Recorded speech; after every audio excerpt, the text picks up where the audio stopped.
बिस्मिल्लाहिर्रहमानिर्रहीम। अस्सलाम वालेकुम नाज़रीन, आप यूट्यूब चैनल देख रहे हैं। मैं इमरान खान हूँ।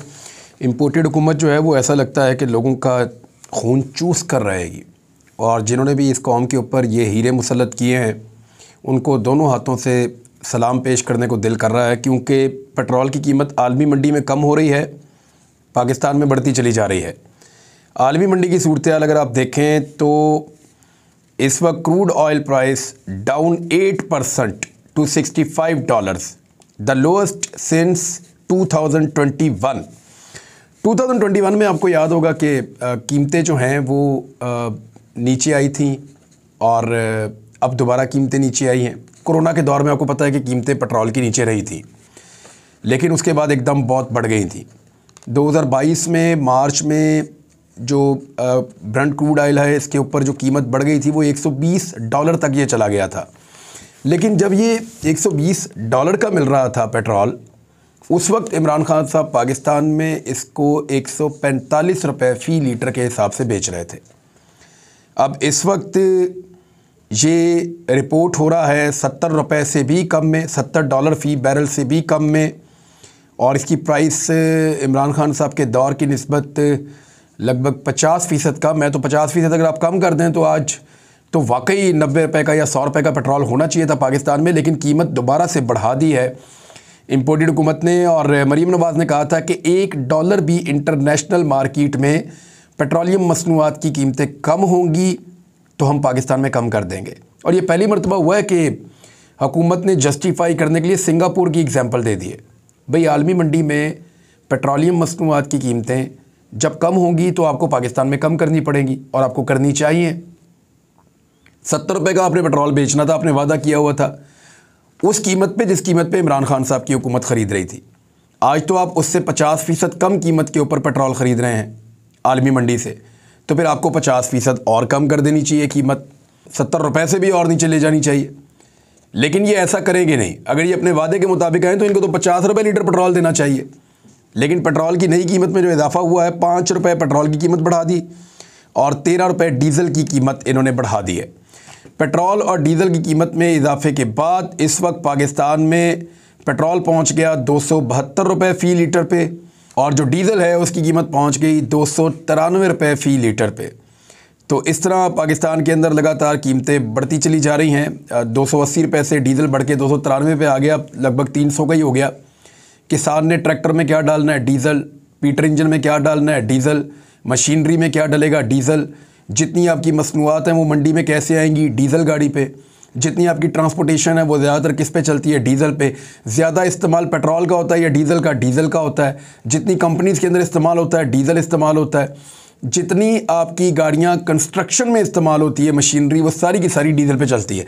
लिहाजा हुकूमत ने पैसे कमाने का आसान तरीका ये ढूंढा है कि अवाम का खून न चोड़ो, इनसे डीज़ल और पेट्रोल की मद में ज़्यादा पैसे वसूल करो। आलमी मंडी में कीमतें कम होने के बावजूद पाकिस्तान में बढ़ाई जा रही हैं, और हुकूमत की तवज्जो सिर्फ़ और सिर्फ इस बात पे है कि किसी तरह इमरान खान को नाअहल किया जाए, गिरफ़्तार किया जाए, इमरान खान को एलिमिनेट किया जाए, इलेक्शन किसी तरह पोस्टपोन किए जाएँ, कोई भी बहाना ढूंढा जाए। मिसाल के तौर पर मैं कुछ फैक्ट्स आपके सामने रखता हूँ कि सूबाई इलेक्शन कमिश्नर कह रहे हैं कि सिक्योरिटी की सूरत हाल यही रही तो लाहौर में इंतखाबी शेड्यूल मुअत्तल करना पड़ेगा। एक तो लाहौर में सिक्योरिटी का कोई सूरत हाल है ही नहीं, वो तो पुलिस ने एक अजीबोगरीब किस्म का ऑपरेशन किया और पैरामिलिट्री फोर्सेस को भी बुला लिया, और वो ऑपरेशन नाकाम हो गया। तब से लेकर अब तक बिल्कुल अमन व अमान है। अब जब मर्ज़ी लाहौर में जहाँ मर्ज़ी इलेक्शन करवा लें। और वो ये कह रहे हैं कि हालात अगर सिक्योरिटी की यही रहे भी तो सिक्योरिटी के हालात तो डिपेंड करता है कि गवर्नमेंट ऑफ पाकिस्तान कैसे रखना चाहती है या पाकिस्तान की एस्टेब्लिशमेंट कैसे रखना चाहती है। आप लोगों को घुस के मारेंगे, उनके ऊपर अटैक करेंगे तो लोग आगे से पत्थर फेंकेंगे। जब आप नहीं करेंगे तो वो भी नहीं करेंगे। अभी लाहौर में 4 इलेक्शन हुए, बिल्कुल ज़बरदस्त तरीके से हुए। ज़िमनी इलेक्शन हुए जुलाई में और बड़े ज़बरदस्त तरीके से हुए। उसके बाद इलेक्शन हुए, बड़े अच्छे तरीके से हुए। आप आइंदा भी इलेक्शन करवा लेंगे, बड़े अमन व अमान से इलेक्शन हो जाएंगे। किसी भी पॉलिटिकल पार्टी का लड़ने को दिल नहीं करता, और ना कारकुन लड़ना चाहते हैं। अगर साफ़ और शफाफ इंतखाबात हों तो किसी किस्म का कोई झगड़ा नहीं होता। अब प्रॉब्लम यह है कि सिक्योरिटी फराहम नहीं की जा रही। सिक्योरिटी के लिए जो है वो अफसरान की ज़रूरत है, सिक्योरिटी फोर्सेस की ज़रूरत है, और बार बार ये कहा जा रहा है इलेक्शन कमीशन की जानिब से कि हमें बंदे प्रोवाइड किए जाएं। लेकिन सिक्योरिटी फोर्सेस ने पहले मशवरा दिया और उसके बाद, यानी जो एजेंसीज़ हैं उन्होंने मशवरा दिया और उसके बाद अब कहा जा रहा है कि सिक्योरिटी फराहम नहीं की जा सकती, और क्योंकि हालात इस तरह के हैं पाकिस्तान के, बॉर्डर्स के ऊपर भी ज़रूरत है और दीगर जगहों पे भी ज़रूरत है, तो कुछ फैक्ट्स मैं आपके सामने रख देता हूँ। 2008 में जब इलेक्शन हुआ तो पाकिस्तान में हालात कई गुना ज़्यादा ख़राब थे, 5 गुना ज़्यादा ख़राब थे लॉ एंड ऑर्डर के, और जंग ज़दा पाकिस्तान एक बना हुआ था। उसके बावजूद पाकिस्तान में इन्हीं सिक्योरिटी फोर्सेस ने इलेक्शन करवा दिया, तादाद तब कम थी। 2013 में हालात बहुत ख़राब थे, इन्हीं सिक्योरिटी फोर्सेस ने सिक्योरिटी दी और पाकिस्तान में इलेक्शन करवा दिया। 2018 में हालात ज़रा बेहतर थे और पूरे पाकिस्तान में बैक वक्त इलेक्शन करवा दिया। अब तो सिर्फ एक सूबे में इलेक्शन होना है। इलेक्शन कहाँ पे हो रहा है? सिर्फ पंजाब में। खैबर पख्तूनख्वा का इलेक्शन पंजाब के साथ नहीं हो रहा, वो अलग हो रहा है। तो जब एक सूबे के इलेक्शन के लिए आप सिक्योरिटी फराहम नहीं कर सकते तो फिर इसका मतलब है कि पूरे पाकिस्तान के अंदर इलेक्शन तो फिर कभी हो ही नहीं सकता। या तो पाकिस्तान में 5 लाख बंदे नए भर्ती कर लिए जाएँ इलेक्शन के लिए और फिर इलेक्शन करवाए जाएँ, फिर तो ठीक है। लेकिन अगर इन्हीं सिक्योरिटी फोर्सेस की मदद से इलेक्शन करवाने हैं जैसे कि हमेशा होते रहे हैं, तो पूरे पाकिस्तान में इलेक्शन कैसे करवाए जाएंगे जब आप एक सूबे के इलेक्शन के लिए हामी नहीं भर रहे? एक्चुअली सिक्योरिटी फोर्सेस का मसला नहीं है, मसला नीयत का है। मैं आपको कुछ बताता हूँ। पाकिस्तान की फ़ौज के पास लगभग 650,000 यानी 6,50,000 के करीब स्ट्रेंथ मौजूद है माशाल्लाह पाकिस्तान की फ़ौज के पास। और इसमें बलूचिस्तान और खैबर पख्तूनख्वा की 2 जो कोर्स हैं, अगर उनको आप देखें तो वहाँ पे 12 कोर और 11 कोर बिलतरतीब, वहाँ पे क्योंकि सिक्योरिटी के लॉ एंड ऑर्डर के मसाइल हो सकते हैं तो आप उनको ना छेड़ें। लेकिन भावरपुल, मुल्तान, गुजरावाला, मंगला, ये कोर्स जो है यहाँ पे बड़ी अच्छी स्ट्रेंथ माशाल्लाह पाकिस्तान की फ़ौज की मौजूद है।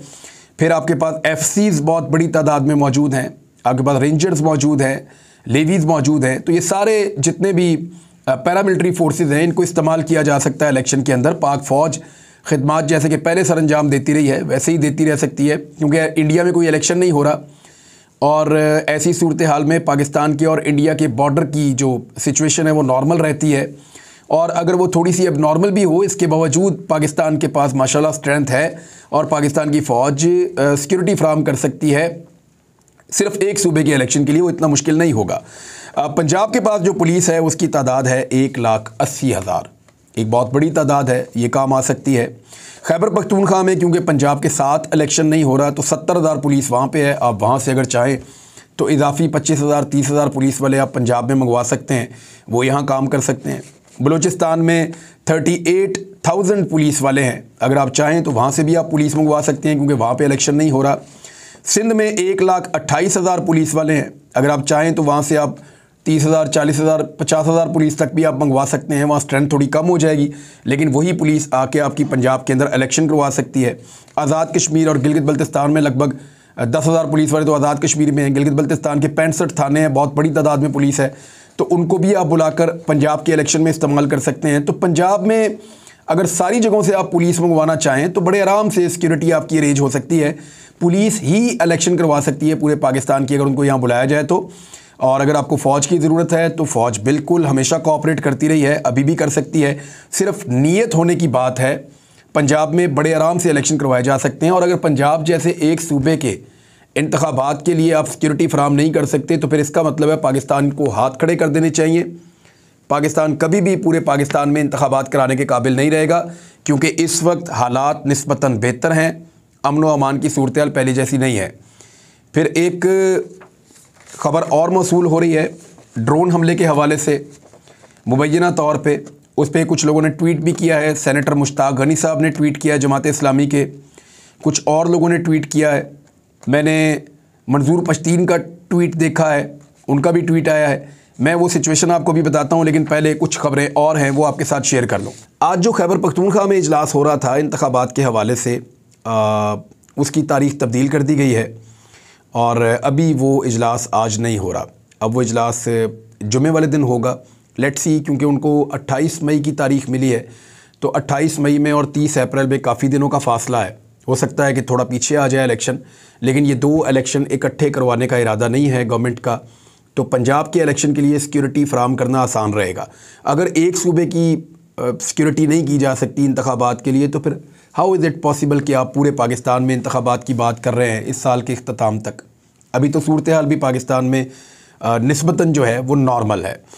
इस्लामाबाद में बल्दियाती इंतखाबात का भी शेड्यूल आ चुका है ऑलमोस्ट, और 18 मई को हल्का बंदियाँ शाया की जाएंगी और उसके बारे में बात की जा रही है कि इलेक्शन, बल्दियाती इलेक्शन इस्लामाबाद में होगा, लेकिन उसकी तरफ सबकी तवज्जो नहीं है। सुप्रीम कोर्ट बार ने इमरान खान साहब के ख़िलाफ़ जो ताकत का इस्तेमाल हुआ है उसकी शदीद मज़म्मत की है।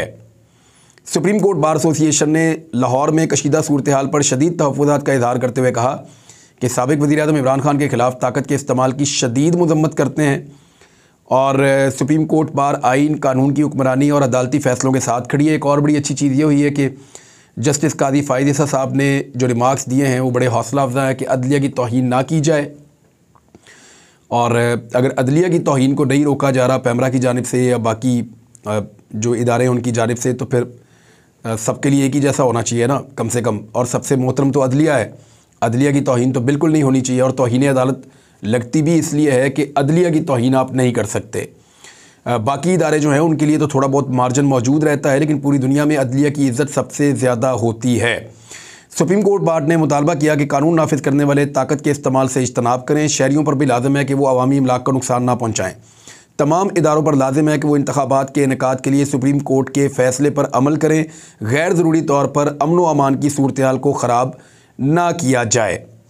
दूसरी जानिब फवाद चौधरी साहब ने एक केस कर दिया है कि नवाज शरीफ साहब को कैसे पाकिस्तान से बाहर भगाया गया। वज़ीर-ए-आज़म पाकिस्तान इस वक्त मौजूद हैं, उन्होंने हलफ दिया हुआ था, लिख कर दिया हुआ था और बयान हल्फी उनका मौजूद है। उनके एफिडेविट पे नवाज शरीफ साहब पाकिस्तान से बाहर आए हैं, वापस क्यों नहीं आ रहे, तो वो केस लग गया हाई कोर्ट में। देखते हैं कि वो किस तरफ जाता है केस। नवाज शरीफ साहब के लिए मुश्किलात बढ़ेंगी और बड़ी टाइमिंग पे ये कदम जो है शहबाज शरीफ और नवाज शरीफ के ख़िलाफ़ फवाद चौधरी साहब ने उठाया है, तो ये एक इम्पॉर्टेंट चीज़ है।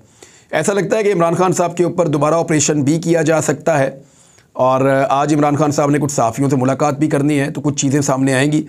लेकिन भक्कर में जो पंजाब पुलिस ने काम किया है कि इमरान खान की मुमकिना गिरफ़्तारी को पेश नज़र रखते हुए उन्होंने पंजाब को खैबर पख्तूनख्वा से मिलाने वाली जो एक शाहरा है और जो पुल है उसको वहाँ से बंद कर दिया है। ये एक मेन रास्ता है जहाँ से लोग पंजाब के अंदर दाखिल होते हैं, तो उन्हें ये लगता है कि इस रास्ते को बंद किया जाए ताकि इमरान खान साहब की मदद के लिए कारकुन ना आ सकें।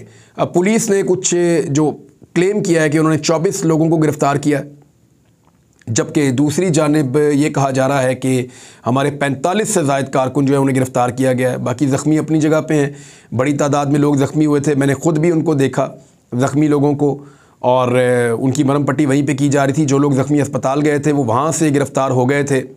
एक और चीज़ जो हमने देखी वो हमने ये देखा कि इमरान खान साहब की गिरफ़्तारी से पहले बहुत ज़्यादा बुलंदोबांग दावे किए गए और हुकूमत वक्त ने किए थे। हुकूमत के बहुत सारे लोग, अता तारड़, मरीम नवाज़, राना सनाउल्लाह, मरीम औरंगज़ेब, ये सब लोग दावे करते रहे इमरान खान साहब की गिरफ़्तारी के, और बहुत सारे लोगों ने मुतालबा भी किया। ये मुतालबा मौलाना फजलुर रहमान साहब भी बड़े लंबे अरसे से कर रहे हैं और उन सब का ये कहना था कि इमरान खान को गिरफ़्तार करना बहुत ज़रूरी है। फितना भी कहा, उन्होंने कहा कुचलना बहुत ज़रूरी है, और ये सारी चीज़ें ये बार बार कहते रहे और इस ऑपरेशन को ओन किया था गवर्नमेंट ने। लेकिन जिस किस्म की सूरत हाल उन 24 घंटों में लाहौर के अंदर हुई है, उस सूरत हाल से एक बड़ी अजीब सिचुएशन जो निकल कर आई वो ये है कि हुकूमत ने इस ऑपरेशन को डिसोन कर दिया है। यानी शहबाज शरीफ साहब ने कहा कि मैं गलत नहीं कर रहा, इमरान खान की गिरफ़्तारी का हुक्म अदालतों का है और गिरफ़्तारी के ऑर्डर मैंने नहीं दिए हैं, गिरफ़्तारी के ऑर्डर अदालतों की जानिब से आए हैं। मरीम औरंगज़ेब साहिबा ने भी एक स्टेटमेंट दिया कि पहली बात तो ये है कि इमरान खान साहब की गिरफ़्तारी से हुकूमत का कुछ लेना देना नहीं है।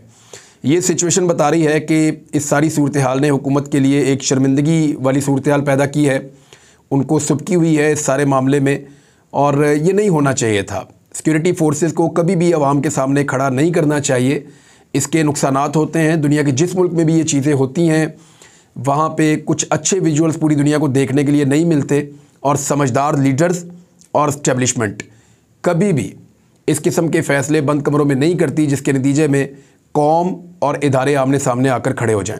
दूसरी जानिब सदर पाकिस्तान आरिफ अलवी साहब ने कहा है कि वो एक दफ़ा फिर पेशकश कर रहे हैं कि जो मुल्क में इस वक्त सियासी गर्मा गर्मी है, जो सूरत हाल पैदा हो चुकी है, उसमें सालसी सदर पाकिस्तान आरिफ अलवी साहब कर सकते हैं। वैसे उनकी एक ऐसी शख्सियत मौजूद है जिनसे मुलाकात इसहाक डार साहब भी करते रहे हैं, शहबाज शरीफ साहब भी करते रहे हैं, बाकी लोग भी आरिफ अलवी साहब से मिलते रहे हैं, और दूसरी जानिब जो इस्टेब्लिशमेंट के लोग हैं वो भी उनसे मुलाकात कर सकते हैं खुल के, क्योंकि वो supreme commander of Pakistan forces हैं। लेकिन उनकी भी एक ऑडियो आपने देखा कि वो लीक कर दी गई। हालांकि एक बड़ी मायूब बात है कि जो सुप्रीम कमांडर ऑफ पाकिस्तान है, जिसके पास तमाम फोर्सेस के ऊपर इख्तियार है, उसकी ऑडियो लीक कर दी जाए तो ये एक बहुत बड़ा सिक्योरिटी ब्रीच है। तो सदर पाकिस्तान की लाइन को तो सेफ़ होना चाहिए, और जिनके पास भी ये गैजेट्स हैं उन्हें चाहिए कि कम से कम सदर पाकिस्तान को इन चीज़ों से स्पेयर रखा जाए। ये पाकिस्तान का अच्छा इमेज और मैसेज पूरी दुनिया को नहीं जा रहा कि हमारे सुप्रीम कमांडर की ऑडियोज़ लीक हो रही हैं, ये नामुनासिब है। सदर पाकिस्तान के पास से अगर मुज़ाकरात किए जाएँ और 2 टीमें बनाकर बातचीत की जाए तो फिर इलेक्शन का रास्ता निकल सकता है, और सारे एक मुत्तफ़िका रास्ता भी निकाल सकते हैं पाकिस्तान में इंतखाबात का। लेकिन उसके लिए PMLN की कुछ अपनी शराइत हैं। मरीम नवाज़ साहबा चाहती हैं कि नवाज़ शरीफ साहब ना सिर्फ वापस आएँ बल्कि उनको गिरफ़्तार भी ना किया जाए, बल्कि उनको इलेक्शन भी लड़ने दिया जाए। तो ये तो मुमकिन नहीं है, क्योंकि वो सज़ा याफ्ता मुजरिम हैं। वो जब वापस आएँगे, इश्तिहारी हैं और मुल्क से भागे हुए हैं, तो उनको अदालतों में अपने आप को पेश करना पड़ेगा। पहले उनको गिरफ़्तार होना पड़ेगा, फिर देखेंगे कि उनके साथ क्या हो सकता है। फिर उनकी नाअहली ख़त्म करने के लिए भी एक लंबा प्रोसीजर है, तो वो तो मुमकिन नहीं दिखाई दे रहा। दूसरी जानिब उनकी ख्वाहिश है कि इमरान खान साहब के साथ भी बग़ैर किसी कानून के वही सारा कुछ हो जाए जो नवाज़ शरीफ साहब के ख़िलाफ़ हुआ है।